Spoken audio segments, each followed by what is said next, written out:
कुठलाही मसाला गरम झाल्याशिवाय त्याचा सुगंध त्यातलं तेल बाहेर येत नाही. शिवाजी महाराजांचे पैसे दुसऱ्या राजांबरोबर एक्सचेंजचं काम करत होते. की आपल्या दुकानाच्या आतमध्ये दुकानाचं नाव नाही, कॅलेंडर नाही, घड्याळ नाही, असं कसं चालू शकतं? पुण्याची ओळख करून घ्यायची असेल तर इथं भेटणं, इथं येणं खूप महत्त्वाचं आहे, कारण की तुम्हाला पुण्याचा इतिहास इथं दिसतो.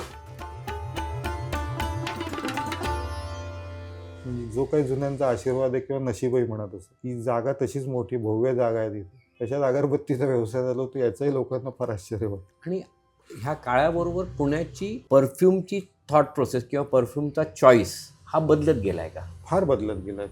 आता याच्यामध्ये आता नवीन जनरेशन सगळ्यांच्या हातात मोबाईल आहे, जग फार छोटं झालेलं आहे. लोकांना फॉरेन ब्रँडचं क्रेज होतात ते हळूहळू कमी होऊन परत आता पुन्हा जुना पारंपरिक सुगंधाकडे लोक वळायला लागले. अच्छा, आलेत परत आता पुन्हा लोकांना जुनं येतात. आठवत आहे. स्प्रे आता स्प्रेमध्ये काय होतं लोकांना की इझिली वापरायला सोपं स्प्रे पडतं म्हणून ते कल झाला होता. आपण लोकांना एज्युकेट करतो तुम्ही अत्तर कसं कपड्याला लावायचं, कपड्याला डाग कसा पडणार नाही हे सांगितल्यानंतर दुसऱ्या तिसऱ्या फेरीला त्यांचा कल बदललेला दिसतो की नको तो स्प्रे घेण्यापेक्षा अत्तरमध्ये सुगंध आनंद जास्ती नव्हतो. मी तुम्हाला माझा अनुभव सांगतो. आपण मागच्या वेळी मला एक रोल ऑन अत्तर दिलं, तर ते मी मनगटाला लावतो दोन्ही साईडला, जी. आणि मोबाईल वापरायला लागलो की बाय डिफॉल्ट त्याचा जो सुगंध तुम्हाला रिलीफ देतो आणि तो दिवसभर टिकतो. परफ्यूम जो लावतो मी, जो मी म्हटलं त्याप्रमाणे आपण स्प्रे करतो, तो परफ्यूम लावतो तेव्हा फक्त वास येतो, त्याच्यानंतर कधीही वास येत नाही. स्प्रेमध्ये आपल्या इथे आपल्या भौगोलिक परिस्थितीनुसार स्प्रेचं जे गणित आहे ते आपल्या इथे नाहीच होतं. युरोपमध्ये स्प्रे एरोसोल का चालतात? वातावरण एक टाईपचं वातावरण 12ही महिने असतं, थंड असतं तिथे. बरोबर, तिथे अल्कोहोल बेस्ड फ्रेग्रन्स तिथंच चालू शकतात कारण ते आपल्याकडे नाही. अल्कोहोलमध्ये खुलतात. आपल्या इथे 3 ऋतू वेगळे आणि येणारं प्रत्येक महिन्याचं गणित आपल्या इथलं वेगळं आहे. तिथे आपल्या इथं उष्ण कटिबंध असल्यामुळे आपल्याकडे स्वेटिंगचा घामाचा प्रकार जास्त आहे. तो युरोपमध्ये शून्य आहे. आणि घामाला स्प्रे वापरला तिथे इव्हॅपोरेट फास्ट होऊन जातो हो. अल्कोहोल. आणि अत्तर स्किनला लावल्यामुळे किंवा कपड्याला लावल्यामुळे ते पकडून ठेवतं तिथे. त्याचा सुगंध दीर्घकाळ टिकू शकतो. आणि त्याच्यामध्ये ऑइल कंटेंट ऑइल कंटेंट जास्त येते. अल्कोहोल स्प्रेमध्ये 80% अल्कोहोल असतं, 20% परफ्यूम असतं तिथे. ते फक्त पसरण्यासाठी असतं. हे डायरेक्ट यूज होतं तिथे आणि तेवढ्यातच स्टॅबिलिटीमध्ये राहतं. आणि त्याच्यामध्ये जर डिस्टिल नॅचरल अत्तर असेल तर ते स्किनलाही त्रास देत नाही. बरं. आणि ते ऋतुमानानुसार जर आपण अत्तरं वापरली तर आपल्या वागण्या बोलण्यात किंवा आपल्या चिडचिडेपणामुळे पण कमी फरक पडतो तिथे, हो. कमी होतो तिथे. हो. कारण आता हा जो थंडीचा सीझन आहे तिथे आंबर आहे, हिना आहे, केशर आहे, कस्तुरीचं आहे. हा उष्ण टाईपचे मसाल्याचे सुगंध वापरले तिथे तर एक ते सर्दी आणि ह्याला ते सूट होतात जास्त. आणि तोच जो प्रकार आपण उन्हाळ्यामध्ये वाळा वापरला, गुलाब वापरला, मोगरा वापरला, चंदन वापरलं तर त्याची शीतलता जाणवते. त्याचं ते एक म्हणजे बाहेरचं उष्ण वातावरण आणि त्याच्यामध्ये वाळ्याचा सुगंध शरीराला आतनंही थंडावा देतो. त्याचा मानसिकतेवरही परिणाम तेवढाच होतो की एक तर चिडचिड, बाहेर रखरखतं ऊन, त्यात बाहेर कामाला जायची गडबड आणि ते चिडचिडापणा डोक्यात वाढतो, तो कूलनेस वाढतो. आणि आपण थोड्या वेळापूर्वीच म्हटलात की आता हाताने उदबत्ती वळणे किंवा अगरबत्ती वळणारी लोक मिळत नाही. कमी झाले ते. इथं मी आपल्याकडे एक उदबत्ती बघतोय की जी लांब आहे, एकदम पातळ आहे, आणि ह्या थिकनेसची उदबत्ती मी कधीच बघितलेली नाहीये. नाही, ही आता उदबत्ती इतिहास आहे. हा आता जरी हाताने कोणी करणार असेल या उदबत्त्या आता होणं इम्पॉसिबल आहे. कारण याचा मूळ जो हा बांबूचा जो प्रकार आहे हा. हा आपल्या इथं पंढरपूर एरियामध्ये तेवढ्या भागामध्ये तारापुरी बांबूची जात होती. हा. त्याचे पेर लांब व्हायचे आणि त्याची काड्या बारीक सोलल्या जात होती. आणि ही उदबत्ती जवळजवळ 120+ वर्ष जुनी उदबत्ती ही मी हातात पकडली आता 120 वर्ष जुनी आहे. या इतकं बारीक वळण आणि तेवढ्या मसाल्याची स्ट्रेन. आता जरी पल्वनायझर आले, हेवी पल्वनायझर आलं तरी हे हाती काढलेले मसाले होते ते त्यावेळी वस्त्रगाळ चूर्ण करून त्याची उदबत्ती करत होते. आणि मला आठवते आपण मागच्या सांगितलं की आपण काही इंटरनॅशनल कंपन्यांना विनंती केली होती की ह्या पद्धतीची मशिनरी बनवून द्या आम्हाला. नाही होत. तिथे तैवानमध्ये आम्ही, व्हिएतनाम इथेही फार प्रयत्न केले तिथे, पण हे त्यांच्या आकलनाच्या बाहेरचा विषय तिथे. बरं. एवढं बारीक मशीननी आणि ते मसाले, आपल्या इथले मसाल्याची पद्धत ही त्यांचं सगळ्यांचं गोष्ट आहे, अशक्य कोटीची गोष्ट आहे. ते म्हणणार ते डीप करा आणि काठी द्या. तर डीप करायला पण ज्या बत्त्या आत्ता मशीनवर बनतात त्याचे थिकनेस जास्त, याच्यापेक्षाही फार जास्ती. आणि आजच्या तारखेला एवढा बारीक कोणी गळणार नाही. हात हे सगळे पेर घासले जातात. तर तेवढी मेहनतही तेवढी लागते. आणि इथे आपण बघतोय की केवडा आणि त्याचा जो रेट लिहिलेला आहे त्याच्यावरती, हा जुना अत्तरची काही जुने बाटल्या आहेत तिथे, ह्याच्यामध्ये केवड्याचा अत्तरचा दर 3 रुपये तोळ्याला दिलेला आहे. हे कोणत्या सालचा असेल?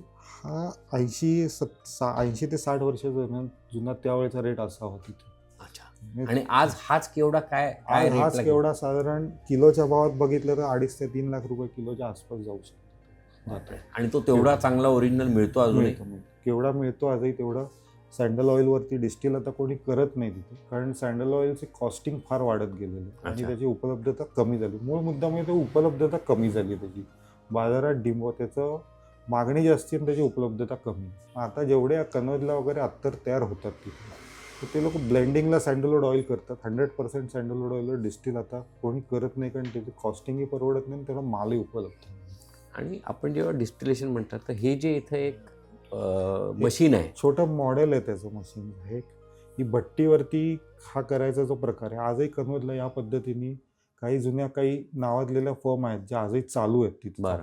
हे लोक अत्तर डिस्टिलेशन आजही असंच करतात. हो हो. त्या फर्मकडनं आपण रॉ अत्तर आज खरेदी करतो त्यांच्याकडनं, आणि वरचं फाईन नॅचरल ब्लेंडिंग आपल्या इथे होतं. बरं. त्यामुळे आपल्या अत्तराची एक आयडेंटिटी वेगळी होती. अच्छा. साधा केवडाच किंवा हिना गुलाबच आहे, पण त्याच्यावरती त्याचे इसेन्शियल ऑइल्स ते ब्लेंड करणं ही एक आर्ट आहे.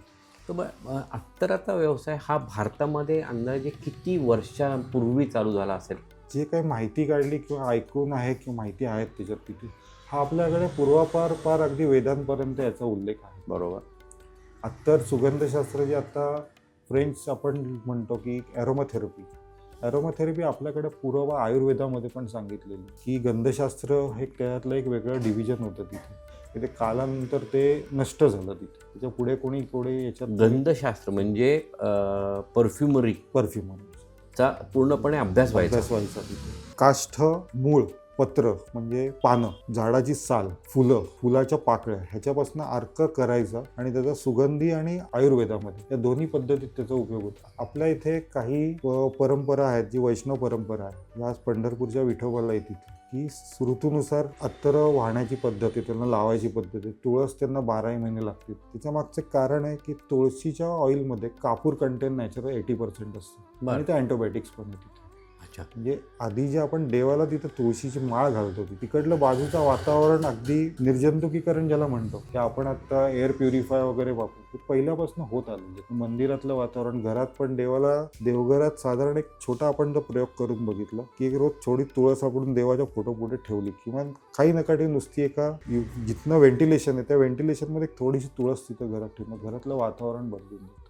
अच्छा, एवढी त्याच्यामध्ये ताकद आहे ती. ओके. तो सुगंध जेवढा ॲरोमा घरात पसरतो, वैचारिक शक्ती, घरात कोंडटपणा किंवा टेन्शन असतं, तर प्रत्येक कोणाला टेन्शन नाही. आज घरात ऑफिसमधनं व्यवसायाच्या ठिकाणनं माणूस गेला की त्याला एक सगळ्या प्रकारचं टेन्शन असतं की उद्याचा दिवस कसा चालेल, बँकेच्या व्याजाचं असतं, गणित पुढच्या पिढीचं शिक्षण. हा तुम्ही छोटा प्रयोग करून बघितला तर याच्यात रिलीफ किती मिळतो त्याचा अनुभव फार वेगळा. आणि आपण सगळीकडे म्हणतो एक सुगंध दरवळायला पाहिजे, तो त्याच्या मागचा उद्देश. आणि over a period of time खूप नावाजलेल्या लोकांनी पण आपल्याकडे येऊन अत्तरं घेतली असते. पण असे काही लोक आहेत का की ज्यांची आठवण आपल्याकडे परमनंट राहते की नाही, की हे यायचे, आम्हाला पण अत्तर कसं बनवायचं ते शिकायचे किंवा फ्रेग्रन्स शिकवायचे आणि ते करून पण घ्यायचे? शिकवायचं त्यावेळी पण पद्धत नव्हती आणि आजही ते तसं अवघड आहे. आणि हा व्यवसाय असा असल्यामुळे हा झाकलेला व्यवसाय आहे. बरोबर.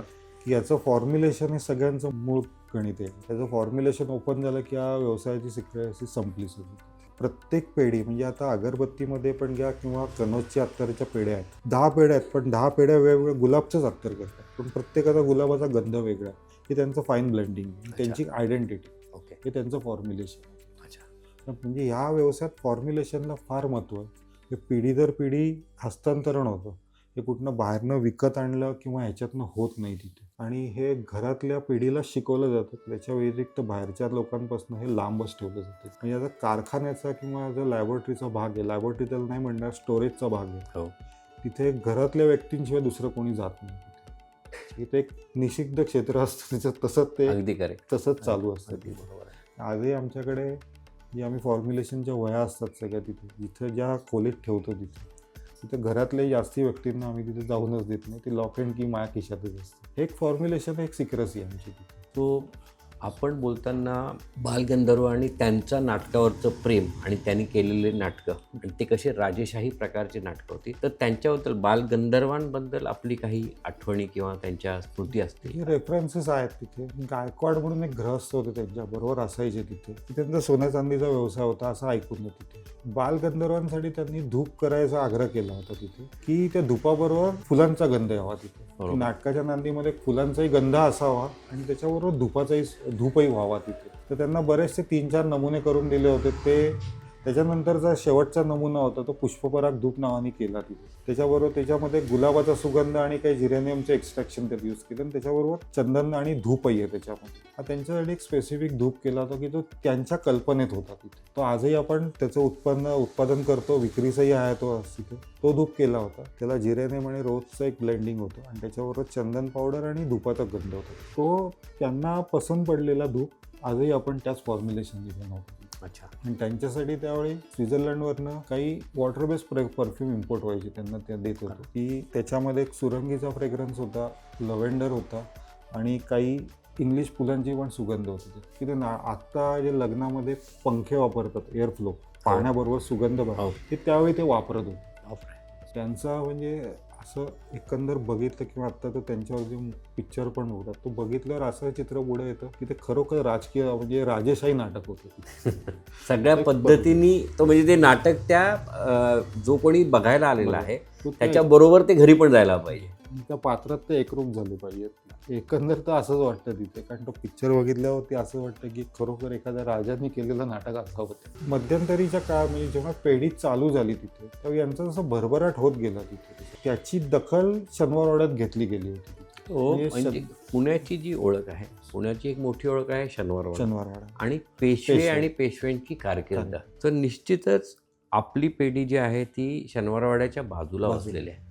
तर त्याचा आणि पेशव्यांचा निश्चितच काही ना काही संबंध असावा तिथे, कारण त्याशिवाय ही पिढी पुढे जाणं म्हणजे एकंदर इतिहास बघितलं तर शक्यही पण होणार नाही तिथे. कारण पेशवे धार्मिकही तेवढे होते आणि त्यांनी राज्य विस्तारासाठी फार मेहनत घेतलेली तिथे. त्यावेळी त्यांच्या उद्बत्ती आणि यांचा जे मी जसं तुम्हाला आधी सांगितलं की लच्छू सुगंधींच्या पेढींपासून आम्ही प्रेरणा घेऊन त्यांच्या पुढे हा व्यवसाय चालू केला होता. त्यांना मान होता पेशवाईमध्ये अंबारीचा. त्यांच्यानंतर हा व्यवसाय माल हा शनिवारवाड्यातही जात होता, तिथे त्यांनी दखल घेतली गेली आणि त्यांचे काही रेफरन्सेस असे होते की त्यावेळी ते हैदराबादपर्यंत हा व्यापार वाढला आणि तिकडनं पुढं हा अफगाणिस्तान मार्गे हा पर्शियापर्यंत माल पाठवल्याचा उल्लेख आहे. पर्शिया म्हणजे आजचं इराण. सगळी अत्तरं काही भारतात बनत नाहीत. माझ्या माहितीप्रमाणे भारतातलं सर्वात पहिलं इम्पोर्ट लायसन्स हे आपल्याकडे होतं, आपल्या पिढीकडे होतं. त्यावेळीचे जे रेफरन्स 1900च्या आधीचे ते त्यावेळी स्वित्झर्लंडवर एक कॅपिटल होतं तिथलं फ्रेंच परफ्युमरीचं. फ्रान्सला ग्रासे होतं तिथे स्वित्झर्लंडला. तिकडनं बरेचसे इम्पोर्ट ऑइल तिकडनं येत होते तिथे. त्यावेळी इम्पोर्ट केलेले काही डॉक्युमेंटेशन पण आहेत तिथे की लव्हेंडर एक्स्ट्रॅक्शन आहे तिथे, हे ऑइल आहे तिथे, म्हणजे ते गवतापासून काढतात. त्याच्यानंतर टोंका बीन्स आहे की ज्याला तिथे एक प्रकारचं एक बी येतं तिथे, असं आपली काळी वेलदोडे येतात तेवढ्या त्याच्यापेक्षा मोठं असतं. त्याचा गोड आणि ब्लास्मिक स्मेल येतो. तेव्हा फ्रेंच परफ्युमरीमध्ये त्यावेळी तो यूज होत होता तिथे. त्याला आता सिंथेटिक पर्यायही आलेले आहेत तिथे. त्यावेळी तेही इम्पोर्ट करत होते तिथे आणि बरेचसे असे त्यातमध्ये फ्लॉवर एक्स्ट्रॅक्शन. आणि त्याच्यानंतर ब्रिटिशांच्या ह्याच्यामध्ये काही डॉक्युमेंटेशन असे आहेत की म्हैसूर सँडल ऑइल इकडनं लंडनला जायचं आणि बुशबो कलम कंपनी ती परत इथे एक्सपोर्ट करायची, त्यांच्याकडनं ते घ्यायला लागायचं. अच्छा, त्यांनी ती व्यवस्था करून ठेवली होती. तसं त्यांनी त्याच्यावरती बॅनच आणलं होतं की डायरेक्ट सेलला त्यांना परवानगीच नाही. तो अख्खा जो कनोजचा त्यावेळीचा भाग होता जो चंदन तेलवर चालायचा, तो हळूहळू फ्रेंच इंडस्ट्रीजकडे आकर्षित गेला, कारण ब्रिटिशांनी ती सिस्टमच तशी लावून दिली होती. पण ते ब्रिटिश ते तुमचं नॉलेज नाही घेऊन गेले. नॉलेज त्यांना कधी नेताच आलं नाही, कारण आपल्याकडे आजही अत्तरमध्ये किंवा अगरबत्तीमध्ये जरी फॉर्म्युलेशन दिलेले असतील तरी फाईन ब्लेंडिंग हे आजही प्रत्येकाच्या हातावर आणि प्रत्येकाच्या मनावर डिपेंडन्सी आहे.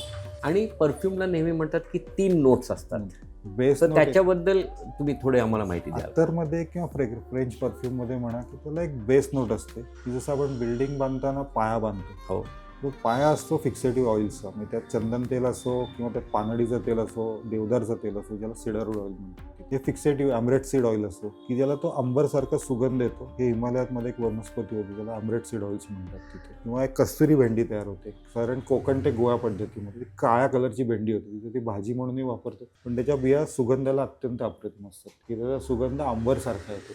या बेस ऑफ फ्रेग्रन्समध्ये तिथे मिडल नोटमध्ये जी असते ती बेस नोट ही फिक्स करून ठेवते त्याला तिथे, कॉन्क्रीट पद्धतीने त्याला पकडून ठेवते. मिडल नोट त्याला पुशअप करते वर, तर त्याच्यामध्ये मग पानडीचं तेल येतं, फ्लॉवर एक्स्ट्रॅक्शन येतात त्याच्यामध्ये, तिथे जस्मिन ऑइल येतं, रोज ऑइल येतं. आणि टॉप नोटला जो सुगंध हवा आहे त्याचा गुलाबाचा वरती नोट हवा आहे आणि बेस नोट मिडल नोटमध्ये थोडा वुडी कॅरेक्टर आणि बेस नोटला आगरूड हवा. तर ती टॉप नोट गुलाबाच्या फुलाची येण्यासाठी त्याच्याबरोबर जो मधला पिरियड असतो त्याचा जिरेनियम ऑइल पासून त्या गुलाबाच्या सुगंधाला सपोर्टेड करणारे असे 8 ते 10 प्रकारचे वेगवेगळे इसेन्शियल ऑइल्स त्याला ते सपोर्ट करतात आणि त्याचा तो नोट आहे ती वरती धरून ठेवतो, ती खाली येऊन देते आणि खालचा आणि वरचा सुगंध मिक्स होत नाही. याला ब्लेंडिंग आर्ट म्हणतात. कारण की ह्या ब्लेंडिंग मध्ये थोडी जरी चूक झाली तर ते खराब होऊन जातं, काहीतरी वेगळाच त्याचा वेगळा परिणाम होऊ होतो शकतो आणि मूळ उद्देशापासून ते भरकटलं जातं. आणि याच्यामध्ये जे कन्नौजलाही लोकांचा गैरसमज असा होतो की डिस्टिल केलेलं अत्तर डायरेक्ट विकायला, कधीही ते डायरेक्ट विकायला येत नाही. प्रत्येक पेढीचं मी आधी सांगितलं तुम्हाला की प्रत्येक पेढीचं एक फॉर्म्युलेशन असतं, हे फाईन ब्लेंडिंग आर्ट असतं. बरोबर, की ती प्रत्येक जणाला जमेल, हे आपण जेवढं इझिली बोलतो तेवढं सोपंही नाही. बरोबर. आता हिना एक्स्ट्रॅक्शन केल्यानंतर, रॉ हिना एक्स्ट्रॅक्शन केल्यानंतर मी तुम्हाला सांगितलं आम्ही कन्नौजवरनं काही बायर्स आहेत आमचे जुने, त्यांच्याकडनं रॉ हिना घेतो, वरचं फाईन ब्लेंडिंग करतो, त्यात ते इसेन्शियल ऑइल ब्लेंड करायचे. त्या मूळ सुगंधाला धक्का न लावता त्याच्याबरोबर ते सुगंध, म्हणजे माझी एक ती आयडेंटिटी. माझ्याकडनं हिना घेतला तो बाजारात कुठे मिळणार, माझ्याकडला गुलाब घेतला तर एका सिमिलर गुलाब कुठे मिळणार, पण तो गुलाबाचाच सुगंध, पण तो प्रत्येकाचा वेगळा ब्लेंडिंग आहे. ही ब्लेंड झालं. आणि आपल्या बोलण्यामध्ये वारंवार कनोजचा उल्लेख येतो, म्हणजे असं म्हणता येईल का की कनोज ही एक कॅपिटल हबच आहे For फ्रेग्रन्स, आणि ते आत्ता झालेलं नाहीये किंवा मुघलांच्या काळात झालेलं नाहीये, एक हजार वर्षापासून तिथे कनौज ही अशी जागा आहे तिथली की तो जो भूभाग आहे त्याच्या आजूबाजूला फुलांच्या शेत्या पूर्वापार होते. बरोबर. तिकडनं हल्दीघाटीचा जवळ आहे, तिकडनं बाकीचे जेवढे फुलांची शेती होती तो अख्खा प्रदेश त्याचा आजूबाजूला भोवता आहे. आणि तिथलं पाणी गंगेचंच पाणी आहे, पण तिकडल्या पाण्याची आर्द्रता आणि जमिनीतलं हे मॉइश्चर कंटेंट हे बाकीच्या उत्तर प्रदेशपेक्षा तिथे जास्त. अच्छा, त्याच्यामुळे त्याचा जिओग्राफिकल वेगळा जिओग्राफिकल स्ट्रक्चरच तिकडलं वेगळं आहे, सॉइल कंपोजिशन पण वेगळं असेल. प्रदेश तिकडला युपीचा आहे. कनौजच्या बॉर्डर नंतर बाहेर गेलात तिथल्या मातीमध्ये फरक पडतो. त्यावेळी पण असं काही राजांच्या तिकडले काही उल्लेख आहेत जुन्याचे, त्याचे बरेचसे उल्लेख अजून अपेक्षित, अजून लोकांनी त्याच्यावर अभ्यासच केला नाही की कोणाला करायची इच्छा नाही हेही कळत नाही तिथे, की तो अजून प्रकार बाहेर आलेला नाही. आपल्याकडे एकच सांगितलं आता मुघलांनी अत्तर, माझा कोणाला विरोध असा काही नाही कुठल्याला, पण मुघलांनी अत्तर भारतात आणली साफ खोटी गोष्ट आहे. अच्छा, हे तर मी तर मान्य नाही करणार, कारण आपल्या इथे वेदांमध्ये आहे, वेदांपासून आपल्याकडे पुरावापार. आपल्याकडे उदबत्तीचा प्रकार जरी कमी असला तरी काष्ट आणि धुपाची धूप करायचा ही घरात पद्धत जुनी होती. घरात धुरी करायची, बाळंतीणला धुरी द्यायची. कारण काय होतं की ती अख्खी खोली निर्जंतुकीकरण करायची. आता मशिनरी आली, आता सगळं आला मॉडर्नायझेशन मध्ये, पण आपण ज्यावेळी जन्म घेतला त्यावेळी पद्धत सर्रास होती घरात. आणि आता प्रत्येक शहराची एक आयडेंटिटी असते, तर असं तुम्ही म्हणू शकाल की हे परफ्यूम किंवा हा सुगंध हा पुण्याची आयडेंटिटी जास्त डिस्क्राईब करतो व्यवस्थित. पुण्याच्या ह्याच्यात आयडेंटिटीमध्ये फ्रेग्रन्स हा एवढा नाही सुटेल झाला अजून तिथे, कारण पुणे तसं बघायला गेलं हे युद्धक्षेत्रात जास्ती राहिलेलं आहे तिथं. अगदी पार पेशव्यांपासनं इथे कोणाला वाडे बांधून आधी मी राजा आहे दाखवण्यापेक्षा हे टिकवण्यातच सगळ्यांचा वेळ जास्ती गेला. पण उदाहरण शिवाजी महाराजांपासून बघितलं तर भाऊसाहेब पेशव्यांपर्यंत त्यांचं तर अख्खं आयुष्य जे घोड्यावरती गेलं. तर पुण्याच्या आयडेंटिटीमध्ये सुगंध असा दरवळ स्पेसिफिक जिओग्राफिकल तर अजूनही कुठं तसा रेकमेंड झालेला नाहीये तिथे. आणि पुण्यावरती कधीच आक्रमण झालं नाही.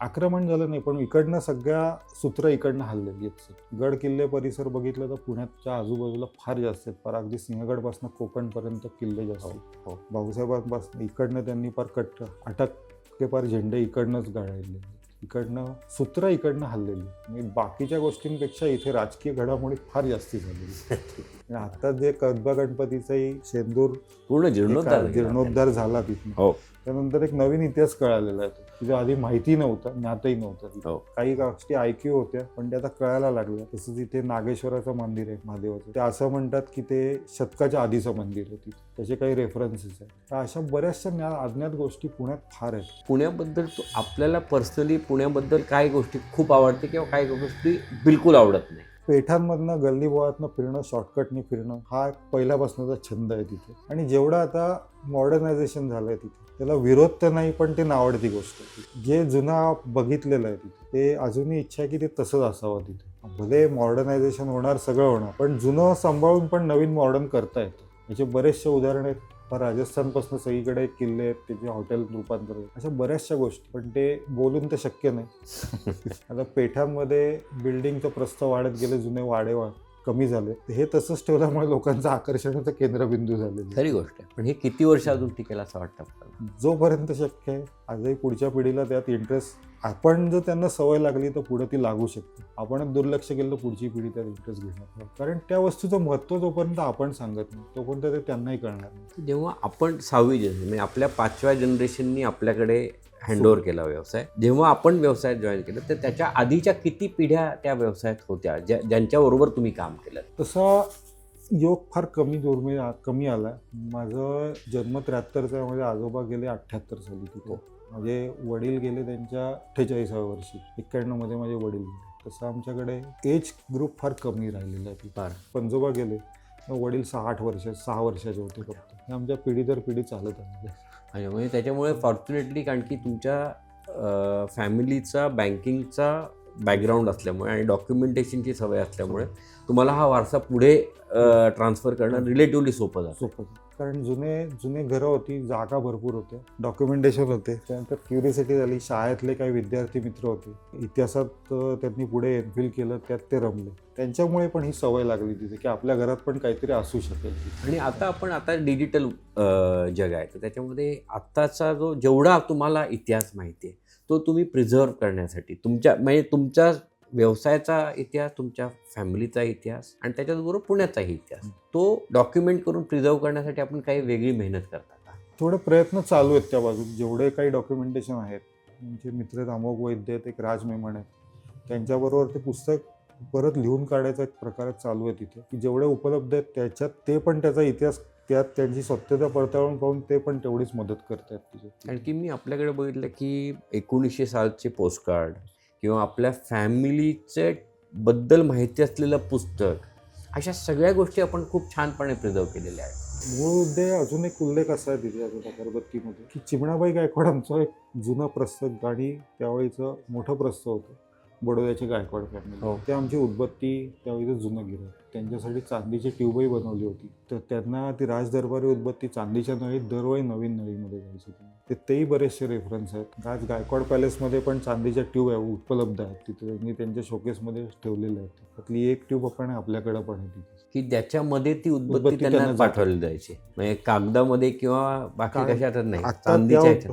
ती उदबत्तीचं पॅकिंग कागदामध्ये आजही उपलब्ध आहे, पण त्यांच्यासाठी स्पेसिफिक ती चांदीच्या नाहीत जात. त्याच्या मागचं म्हणजे की त्याच्यातला तो काही जो सुगंध आहे तो कुठे दुसरीकडे ट्रान्सफर होऊ नये. ते एक राजे होते तिथे त्यांना. अच्छा. आणि त्यांची एक ती आवड होती. आणि हा व्यवसाय असा आहे की ह्याला मूल्य ठरवता येत नाही, ह्याला तुमची छंद किती आहे आणि तुम्हाला त्याच्यात इन्व्हॉल्व किती करून घेता येतं, त्याच्यावर त्याचं मूल्यही ठरू शकतं. आणि आता आपण आपल्या पुढच्या पिढीला जेव्हा शिकवता आहात हा व्यवसाय, तेव्हा आपण काय एफर्ट घेता किंवा समोरच्या पिढीकडनं काय एफर्ट घेतली जाते? पहिला शिकवताना सुरुवात तर केली की आमचा त्याला पिढीचा इतिहास समजून सांगितला काय, आणि हा आपण व्यवसाय पुढं का चालवा याच्या मागचं त्यांना रहस्यही सांगितलं, नाही तर कारणही समजून सांगितलं की जुनं काय, आपण कुठनं आलो, आपला प्रवास काय झालेला, हे त्यांना ज्ञात करून त्याची जाणीव करून दिली. भले हा व्यवसाय फार छोटा असेल किंवा तसा टर्नओव्हरच्या हिशोबाने छोटा असेल, त्याला महत्त्व नाही. हा आपण चालवतोय वारसा पुढे, ह्याचं आकर्षण त्यांनाही हवं. त्याच्यात त्यांना रस उत्पन्न झाला पाहिजे की बाबा इतका जुना आहे तो पुढे चालवा. त्याला परफ्युमरीचं नॉलेज पण देत आलेलं, आणि ते लहानपणापासून सवय दर सवय ते चालूच आहे आमच्याकडे. आणि अजूनही ती पद्धत आपण ठेवली, घर आणि कारखाना वरती खाली. अच्छा, तर नीचे दुकान उपर मकान, या पद्धतीमुळे फार फरक होतो तिथे. आणि बरेचसे तुम्ही जर सर्च केलं किंवा कुठे बघितलेत तिथे, आता बेंगलोरला मोठा कॅपिटल हब आहे तिथे, आता ते मॉडर्नायझेशन झालं, पण जेवढे जुने कारखाने आहेत तिथे ते जुने पेठातमध्ये तर त्यांची आधी राहण्याची सोय तिथे होती. आता बाहेर गेले असतील, पण तिथे राहायची सोय तिथेच होती आणि तिथेच व्यवसाय होता. कारण एक फॉर्म्युलेशन सिक्रेसी हा मूळ त्याचा उद्देश होता. आणि आता नवीन जनरेशनला पुण्याच्या किंवा नवीन पुण्याला तुम्ही काय एक असं सांगू शकाल की पार्टी की नाही दिस इज हे तुम्ही सांभाळा, हे तुम्ही करा? हे इतिहास तर जपला पाहिजे, कारण आपली तिथं ओळख आहे तिथे. आणि इतिहास जपला, भले मॉडर्न होऊन दे, अगदी 100 मधली बिल्डिंग होऊन दे तिथे, पण आज जेवढ्या जुन्या वास्तू आहेत त्याही तेवढ्याच पद्धतीने जपल्या गेल्या पाहिजेत तिथे. आणि त्याचं जर पुढच्या पिढीला आपल्या सभोवतालच्या वातावरणाचं ज्ञान नसेल किंवा त्या गोष्टीचं महत्त्वच राहिलं नाही, तर त्या जागेचा उपयोगही शून्य होऊन जातो, त्या जागेची व्हॅल्यू शून्य होऊन जाते. पुण्यातला इतिहास आता जर पर्वती काय आहे हेच लोकांना माहितीच नसेल पुढच्या पिढीला, तर त्या पर्वतीचा उपयोग म्हणजे पुढे ते एक छोटा डोंगर होता, तिथे एक मंदिर आहे, याच्या पलीकडे तर काही राहणार नाही आणि ते काळात नष्ट होऊन जाईल. आणि आता आपल्यासारख्या संस्था ज्या आहेत की ज्या 150-150 वर्ष आहेत, तर त्यांना गव्हर्नमेंटनी पण काही त्याला हेरिटेज प्रिझर्व करण्यासाठी मदत करायला पाहिजे का? केलं पाहिजे, पण आता ते कितपर्यंत शक्य होतं, राजकीय इच्छाशक्ती काय या भानगडीत आपण न घेऊन आपण जेवढं होईल तेवढं सांभाळणं हे आपल्या हातात आहे. आणि आपल्याकडनं जेवढं पॉसिबल आहे तेवढं करत राहणं. प्रत्येक गोष्टीकडे सरकारी लक्ष देऊ शकत नाही, कारण तेवढ्या व्हॉल्यूम पण नाहीये तेवढ्या ह्याच्यात. ते हेरिटेज प्रॉपर्टीमध्ये गव्हर्नमेंट जिथं लक्ष देतं की एक शनिवारवाडा, एक मोठे किल्ले आहेत, तिथपर्यंत गव्हर्नमेंटचं काम हे प्रायव्हेट सेक्टरमध्ये. बरोबर. जेवढं आपण जपू, पुढं अजून आज 150 नाही 200 वर्षानंतर काहीतरी त्यात बदल होईल तिथे. आणि आता पुण्याच्या काही जुन्या पिढ्या आहेत की त्यांनी आता आमची ब्रँच नव्हती असं म्हणून आता त्यांनी ब्रँचेस चालू केल्या, तर तुमचा एक्सपान्शनचा पुढचा प्लॅन काय? एक काळाची गरज झालेली आहे तिथे. जसं आता पुणे पेठेत राहिलेलं नाही आहे, पुणे इतकं वाढत गेलं. आधी कोथरूड गाव होतं, ते आता कोथरूड सिटीत आलं. दिवसात 10 वेळा चक्र गाडीवरनं कोथरूडमध्ये होतं. पिंपरी चिंचवडपर्यंत 15 ते 8 तासात सहज जात आहे. आधी पिंपरी चिंचवड एक गाव होतं, एक ट्रिप होती पिंपरी चिंचवडची. आता तो प्रकार राहिलेला नाही आहे तिथे. आता जसं एक पुण्यात सगळीकडे जोक करतात 1 ते 4 बंद होतं, ते आता बंद झालेलं आहे. कारण आता बाजाराचा टाईम बदललेला, लोकांच्या वेळा बदलल्या. आधी चितळ्या दुपारी बंद असायचे, तेही 24 तास उघडे असतात. त्यांनी सर्व्हिस दिला, कारण येणाऱ्या कॉम्पिटिशनमध्ये आणि तो ब्रँड टिकवण्यासाठी एक उत्तम उदाहरण आहे तिथलं पुण्यातलं, की आधी 1 ते 4 बंद ही परंपरा आता पुणेकरांनी खोडून काढली. आणि आमची कुठेही शाखा नाही, फक्त ते इतिहासाची पाठीच लावल्यापुरती राहिली. कारण पुणेच इतकं वाढलं, व्यवसाय एक्सपांड करायचा, लोकांपर्यंत पोहोचायचं असेल तर त्या एरियामध्ये जाऊन तिथे वितरक नेमणे, ह्या गोष्टी आपल्याकडनंही चालू आहेत. जे आधी आम्ही इथे गादीवर बसून बसायचो की आपल्याला गरज नाही, गरज असेल तर येईल, ती आता कल्पना साफ खोटी आहे. मार्केटमध्ये उतरायचं, लोकांना सांगायचं लागतं की आम्ही 150 वर्ष आहोत, तेव्हा लोकांना कळतं. आजची ही परिस्थिती. आज तसं पुणं बघायला गेलं तर आज पुणं काही छोटं राहिलं नाही. अखंड पुणं फिरायला आज आठवडाही पुरत नाही. पाहून तुम्ही बाणेर, पाषाण हा रोड ह्या एरियामध्ये गेलं की आज आम्हाला असं वाटतं, मलाही असं अचंबित वाटतं की आपण खरंच पुण्यात आहोत का दुसऱ्या शहरात. ही परिस्थिती झालेली आहे. जसं वाढत गेलं, लोकसंख्या वाढत गेली, शिक्षणाचं मार्ग IT हबपर्यंत आलं, तसं एक्सपांड पण झालं. तर त्यात एक्सपांड व्यापार जर एक्सपांड करायचा असेल तर ह्या गोष्टी काळानुसार बदलल्याच पाहिजे. पण ते बदलताना आपण आपला पूर्वा आणि लोक आपली हिस्ट्री ही कशी जपू हे आपलं कसं राहील. So Devendra sir, thank you very much. आपल्याबरोबर चर्चा करताना आणि आपला सुगंध असा दरवळत आमच्यापर्यंत राहावा, पुणेकरांबरोबर राहावा, याच्याबद्दल थँक्यू व्हेरी मच.